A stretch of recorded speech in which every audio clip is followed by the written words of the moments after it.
DAS tuto FR. On continue, on s'est inscrit sur DAS, on a validé le email, on a téléchargé le logiciel DAS, la bonne version, en manuel. Donc maintenant on a l'exécutable sur notre disque dur. Donc il suffit tout simplement de lancer l'exécutable.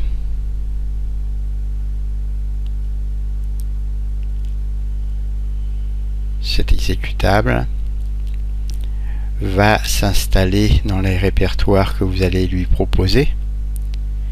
Il est important de bien noter ces répertoires.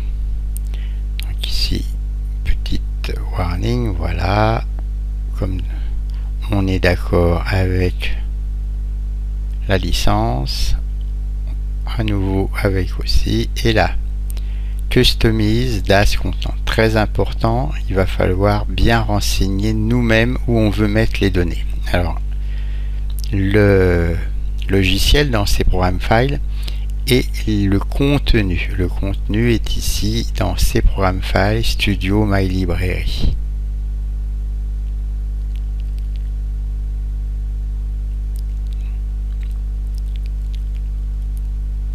Donc ça c'est vraiment important de bien distinguer deux choses. Le logiciel qui de façon classique s'installe dans Programme File, en tout cas sur Windows, et le contenu, c'est-à-dire tous les personnages, tout ce qu'on va prendre, les vêtements.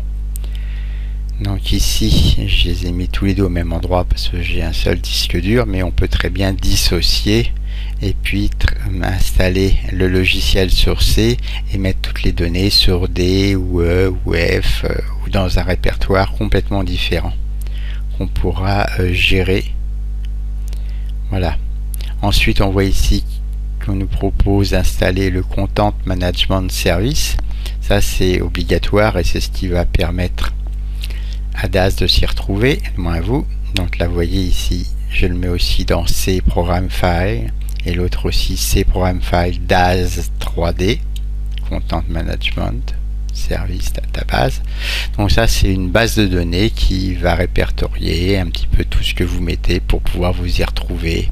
Voilà, il y a des petites aides pour pouvoir s'y retrouver parce que quand on a beaucoup de vêtements et tout, il y a un moment, on est un peu perdu.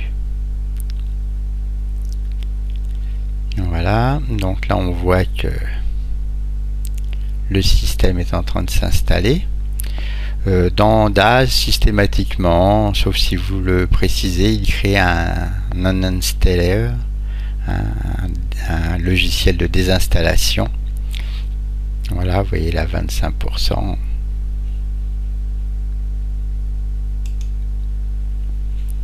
%, 100%, voilà.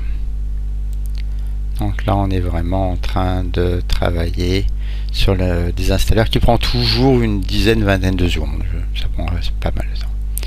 Voilà, maintenant donc c'est fini, on a installé DAS et la gestion du contenu, et là il continue, il met à jour ses bibliothèques, donc notamment Visual C++, le 2005, qui prend des fois beaucoup de temps à l'installation, des fois même faut annuler. Voilà, même s'il est installé. Voilà, ça dépend un petit peu de vos postes, hein, mais c'est pas lié à DAS, hein, c'est l'installation de Microsoft Visual C++ 2005, et puis ensuite il installe d'autres Visual C++, le 2008, le 2010, le 2011.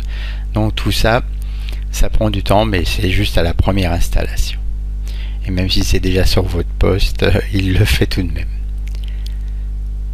Voilà, donc là on voit il vient de passer sur le 2010. Voilà, il installe et puis des fois après on a encore un temps d'attente parce qu'il va préparer le désinstallateur. Vous voyez, voilà, il prépare le désinstallateur. Systématiquement, il prévoit qu'on peut tout désinstaller ou installer. Bon, d'un côté c'est assez pratique, d'un autre ça prend du temps à chaque fois entre 20 secondes jusqu'à 1 minute pour créer le désinstallateur. Puis en gros, il crée la liste de tous les fichiers pour pouvoir les supprimer après. Voilà. Donc là maintenant on a installé tout, y compris les bibliothèques de Visual C++. On a donc fini.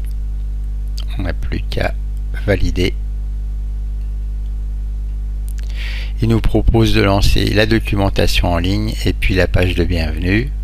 Vous pouvez cocher ou décocher comme vous voulez, hein. On va aller voir ce que ça donne. De toute façon on peut toujours le retrouver sur le site de daz3d.com.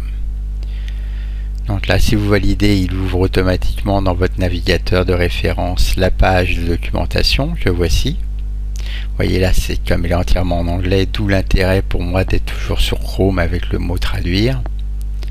Et puis la page de bienvenue, voilà, où il y a beaucoup de publicité, mais surtout il y a des liens vers les tutos. Voilà, donc la documentation, je vous conseille systématiquement de faire traduire, sauf si vous êtes très bon en anglais, mais dans ces cas-là, vous n'êtes pas en train d'écouter ce tuto-là. Il y a d'autres tutos en anglais pour Daz. Voilà, donc centre de documentation, les vues d'ensemble, des descriptions. Voilà, beaucoup de petites choses voilà, qu'il faut des fois venir regarder. Bon, c'est comme toutes les docs, seulement si on en a besoin. Voilà, et puis donc si vous pouvez mettre ça en mémoire, hein, donc vous pouvez dans vos favoris, dans vos signets, n'hésitez pas à mettre ici, vous voyez, une petite mémoire, la documentation Daz doc.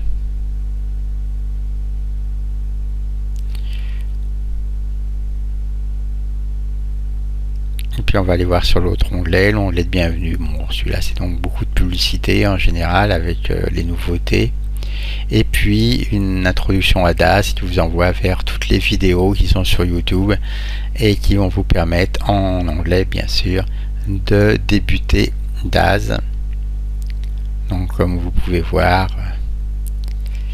l'intro, comment on fait les mises en scène, les poses, les caméras, les lumières, le rendu, etc. Et à chaque fois avec une vidéo en ligne. Voilà.